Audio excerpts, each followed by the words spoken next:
Study circle. आपण quadrilateral construction आणि type, construction and type मधला पार्ट बघत आहोत. त्यापैकी हा उपघटक आहे रेक्टँगल. कन्स्ट्रक्शन आपण करून झालेलं आहे आणि आता आपल्याला प्रत्येकाची काही प्रॉपर्टीज आहेत त्या बघायच्या आहेत.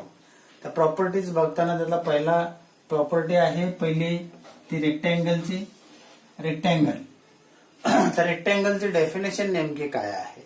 तर रेक्टँगल असा असतो की ज्या रेक्टँगल मध्ये आपल्याला त्या ठिकाणी सगळे कोन काटकोन असतात. चारही कोन, प्रत्येक कोन हा काटकोन असतो. त्याच्यावरतीच डेफिनेशन आपल्याला तेवढी पुरेशी आहे क्वाड्रिलॅटरल च्या टाइप रेक्टँगलची. म्हणजे rectangle if all angles of quadrilateral are right angles, all angles are quadrilateral are right angle, प्रत्येक कोन काटकोन असेल, it is called as rectangle. त्यालाच चौकोन आयत असे म्हणतात किंवा काटकोन चौकोन असे म्हणतात. ज्या चौकोनाचे सर्व कोन आहेत हे काटकोन असतात अशा चौकोनाला काटकोन चौकोन किंवा आयत म्हणतात. ही झाली व्याख्या. आता ह्याचे प्रॉपर्टीज आपल्याला बघायचे आहेत. याचं कन्स्ट्रक्शन करताना काय आपल्याला करणं गरजेचं आहे? तर या आयतामध्ये आपण जर विचार केला तर साइड, समोरची साइड आहे त्या समोरच्या साइडची लांबी सारखी असते. त्याच्यानंतर दुसऱ्या समोरच्या साइडची म्हणजे जोडीची आहे ती लांबी समान असते. याचा अर्थ दोन घटक आपल्याला मिळाले. एक लगतच्या बाजू, adjacent sides of the quadrilateral, adjacent sides of the rectangle are given and we take each angle is 90 degree. प्रत्येक कोन आहे तो प्रत्येक कोन 90 अंशाचा आहे माहित आहे आपल्याला. त्यामुळे रेक्टँगलची कन्स्ट्रक्शन करताना आपल्याला लगतच्या दोन बाजूंची लांबी दिली असेल तर आपल्याला या ठिकाणी रेक्टँगलचं कन्स्ट्रक्शन करता येतं. आता रेक्टँगलचं कन्स्ट्रक्शन आपण केलं आणि रेक्टँगलचं कन्स्ट्रक्शन केल्यानंतर त्याच्या प्रॉपर्टीज आपल्याला काय बघायच्या आहेत? त्या ठिकाणी अपोजिट साइड आपण मेजरमेंट घेतलं पीक्यूचं आणि एसआरचं मेजरमेंट घेतलं तर आपल्याला लक्षात येते की लेंथ सारख्या आहेत दोन्ही बाजूच्या. त्यानंतर क्यूआर ची लेंथ घेतली आणि पीएस ची लेंथ घेतली तर आपल्याला लक्षात येते की या दोन्ही बाजूंची लांबी समान आहे. म्हणजे पहिली प्रॉपर्टी आपल्याला या ठिकाणी सांगता येईल की या प्रॉपर्टीज मध्ये पहिली property opposite sides of rectangle are congruent. म्हणजेच आयतामध्ये सम्मुख बाजू या एकरूप असतात. ही पहिली प्रॉपर्टीज आहे. त्याच्यानंतर दुसरी प्रॉपर्टी डायगोनलच्या बाबतीत आहे.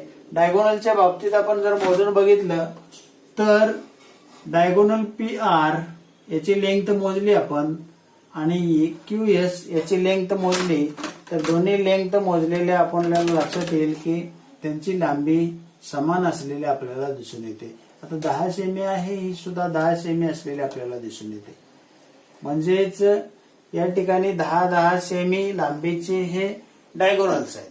म्हणून दुसरं या ठिकाणी प्रॉपर्टीज आपल्याला म्हणता येईल diagonals of rectangle are congruent. Diagonals पण आपल्याला कॉन्ग्रुअंट असलेले दिसून येतात. आणि तिसरी प्रॉपर्टी बघूया डायगोनल्सच्या इंटरसेक्टिंग पॉइंटच्या संदर्भात. आपल्या लक्षात येईल की बरोबर 5 सेंटीमीटर या ठिकाणी पीटी 5 सेंटीमीटर येतोय, आरटी 5 सेंटीमीटर येतोय, एसटी 5 सेंटीमीटर येतोय, क्यूटी 5 सेंटीमीटर येतोय. म्हणजेच या ठिकाणी एक डायगोनल दुसऱ्या डायगोनलला बायसेक्ट केला आणि दुसरा डायगोनल पहिल्या डायगोनलला बायसेक्ट केला. म्हणजे कर्ण आहे ते कर्ण एकमेकांना दुभागतात. म्हणजे एकमेकांचे दुभाजक आहेत ते. म्हणून आपल्याला तिसरी प्रॉपर्टी म्हणा येईल diagonals of rectangle bisect each other. Bisect दुभागणे. प्रत्येक आयताचे कर्ण हे परस्परांना दुभागतात.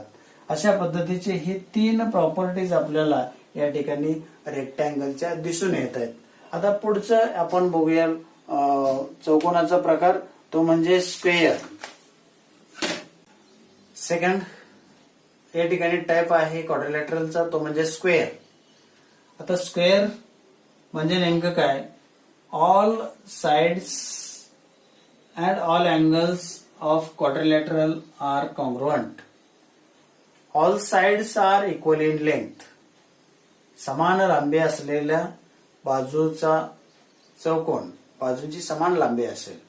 आणखी चौकोन सगळे एकरूप असतात. आता एकरूप असतात म्हणजे काय, तर चौकोनाच्या चारही कोणांच्या मापांची बेरीज 360 असते आणि त्यातले ते चारही कोण एकरूप असतील तर मग प्रत्येक कोण हा 90 मापाचा होईल, असं या ठिकाणी आपल्याला म्हणता येईल. म्हणजे प्रत्येक कोण 90 मापाचा असेल आणि बाजू एकरूप असतील अशा पद्धतीची जी आकृती असेल चौकोनाची, त्या आकृतीला या ठिकाणी स्क्वेअर म्हणजेच चौरस असं म्हणतो आपण. तर अशा प्रकारच्या चौरसामध्ये आपल्याला या ठिकाणी काही प्रॉपर्टीज त्याच्या आहेत का त्या बघूया. काही प्रॉपर्टीज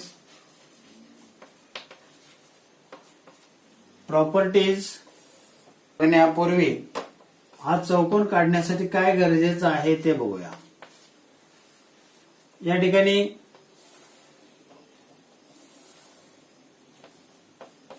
आपण चौरस काढला.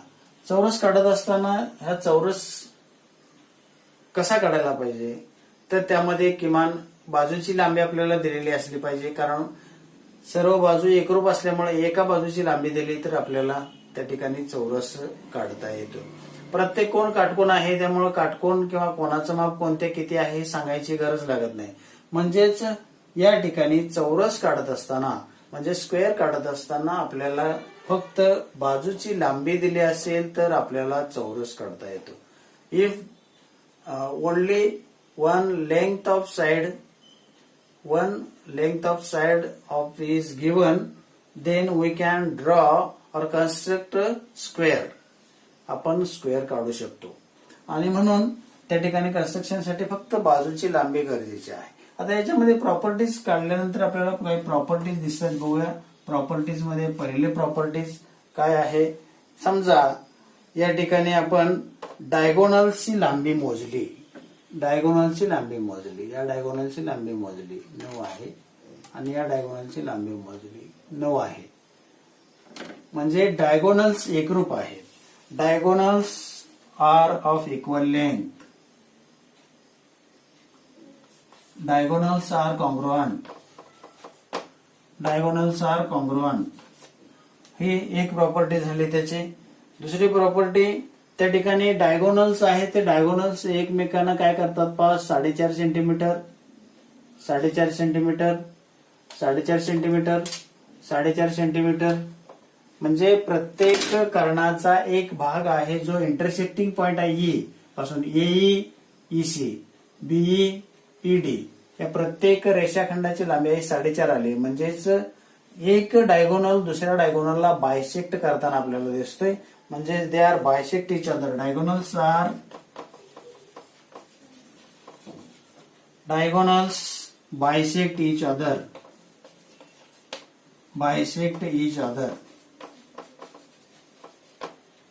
थर्ड प्रॉपर्टी, जर आपण मोजलं या ठिकाणी कोणाचं माप डायगोनल्स इंटरसेक्ट केलेल्या ठिकाणी, तर आपल्याला लक्षात येते की या ठिकाणी 90 डिग्री अँगल असलेला दिसून येते डायगोनलच्या ठिकाणी. आणि त्यामुळं diagonals are perpendicular to each other. Diagonals are perpendicular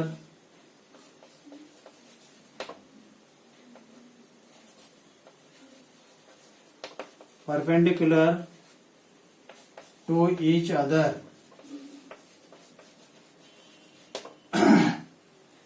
परस्परांशी काटकोन परस्परांशी दुभागत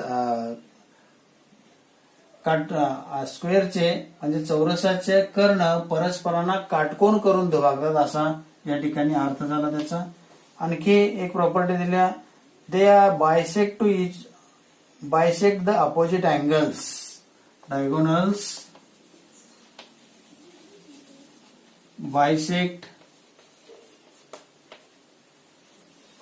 the opposite angles. Diagonals bisect the opposite angles. समोरासमोरचे कोन आहेत हे कोन या ठिकाणी दुभागले जातात. म्हणजेच या अर्थ असा आहे की 90 मापाचे कोन आहेत, मात्र ते दुभागले जातील आणि दुभागले जाऊन ते दोन्हीही कोन एकरूप असलेले आपल्याला दिसून येतील. अशा पद्धतीचे काही प्रॉपर्टीज या स्क्वेअर मधल्या आपल्याला दिसून येतील. आपण दोन प्रॉपर्टीज बघितल्या, एक रेक्टँगलची प्रॉपर्टीज आणि दुसरं आहे तो स्क्वेअरचे प्रॉपर्टीज. या स्क्वेअरच्या प्रॉपर्टीज, रेक्टँगलच्या प्रॉपर्टीज बघून आपण एक्झाम्पल्स त्याच्यावरची सोडवू शकतो. त्यासाठी या प्रॉपर्टीज आपल्याला माहित असणं गरजेचं आहे. स्पर्धा परीक्षा असतील तर स्पर्धा परीक्षेला अशा पद्धतीच्या या प्रॉपर्टीज गरजेच्या असतात की जेणेकरून आपल्याला उदाहरणं ती सोडवता येतात, सोडवण्यासाठी सोपी जातात. ओके, आपण इथं पॉइंट संपवलेला आहे. थँक्यू.